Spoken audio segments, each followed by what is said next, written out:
আগামী ত্রয়োদশ জাতীয় সংসদ নির্বাচনকে সামনে রেখে মৌলভীবাজার সদর রাজনগর ৩ আসনের বিএনপির মনোনীত প্রার্থী এম নাসের রহমানের পক্ষে প্রচারণা চালাতে প্রবাস থেকে দেশে ফিরলেন রাজনগর উপজেলার ৬ নং ট্যাংরা ইউনিয়নের চেয়ারম্যান পদপ্রার্থী বিএনপি নেতা আব্দুস সালাম উজ্জ্বল।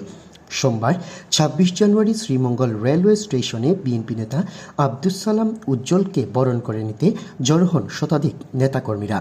এই সময় আব্দুস সালাম উজ্জ্বলকে একে একে ফুল দিয়ে বরণ করে নেওয়া হয়।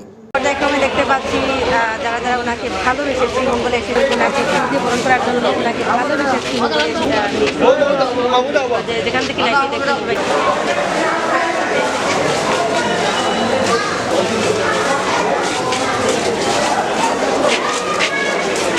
এরপর গাড়িবহর নিয়ে স্টেশন থেকে রাজনগরের ট্যাংরার উদ্দেশ্যে রওনা হন তিনি।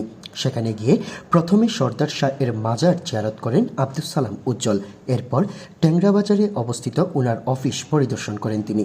রাজনগর উপজেলার ৬ নং ট্যাংরা ইউনিয়নের চেয়ারম্যান পদপ্রার্থী বিএনপি নেতা আব্দুস সালাম উজ্জ্বল জানান, মূলত ধানের শীষের পক্ষে প্রচারণা ও কাজ করতেই আমার দেশে আসা। আমরা চাই দলমত নির্বিশেষে আগামী জাতীয় সংসদ নির্বাচনে বিএনপিকে বিজয়ী করা। বিসমিল্লাহির রহমানির রহিম। আপনারা সবাই অবগত আছেন যে বাংলাদেশে জাতীয় সংসদ নির্বাচন হচ্ছে আগামী ফেব্রুয়ারির ১২ তারিখে। সেই জায়গা থেকে আমি বিএনপির একজন কর্মী হিসাবে দেশে আসছি। এই নির্বাচনে ধানের শীষের বিজয়কে ত্বরান্বিত করার জন্য, শরিক হওয়ার জন্য, সামিল হওয়ার জন্য আসছি।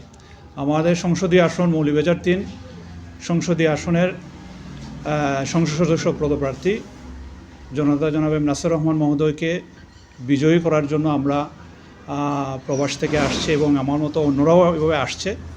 আমার প্রত্যাশা এতটুকু থাকবে, বিশেষ করে রাজনগর উপজেলাবাসীর কাছে, যে রাজনগর উপজেলাবাসী অবহেলিত উন্নয়ন থেকে আমরা পিছনে নিয়ে সমালোচনা করতে চাই না।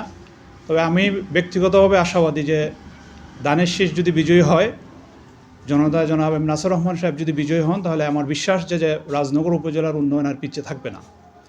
কারণ হচ্ছে যে সদরের সাথে একমাত্র উপজেলা হচ্ছে আমাদের রাজনগর উপজেলা। তো আমাদের আশপাশের উপজেলাগুলো পৌরসভায় পরিণত হয়েছে, মডেল উপজেলা হয়েছে।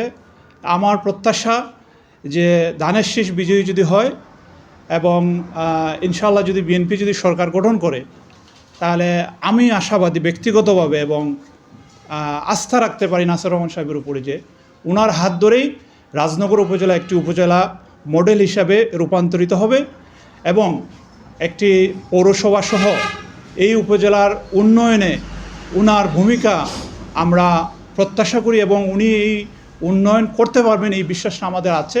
এই কারণেই আছে যে তিনি হচ্ছেন প্রয়াত মরহুম এম সাইফুর রহমান সাহেবের যোগ্য উত্তরসূরি।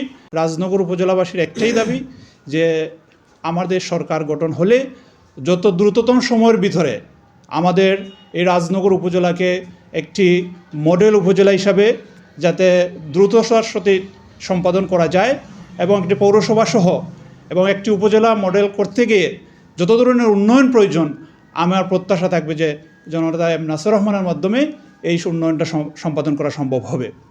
এবং আমি এটা আজকে যারা কষ্ট করে আমার সাথে গিয়েছেন, এখানে আমাদের বিভিন্ন মুরব্বীরা যারা বসে আছেন, আসলে আমি সামান্য একজন বিএনপির কর্মী এবং ওনারা কষ্ট করে তখন আমার সাথে ছিলেন এবং আমি এখান থেকে এসে আমাদের ট্যাংরা ইউনিয়নের হজরত সর্দার শাহ রহমতুল্লাহ আলাইহির মাজার জিয়ারত করলাম এবং আমি আপনাদের কাছে দোয়া প্রার্থী, সবাই 12 তারিখে ভোট কেন্দ্রে যাবেন, গিয়ে আপনাদের ভোটটা ধানের শীষে দেবেন এবং ধানের শীষকে বিজয়ী করে উন্নয়নকে আপনারা এগিয়ে নেওয়ার জন্য আপনাদের সহযোগিতা কামনা করছি।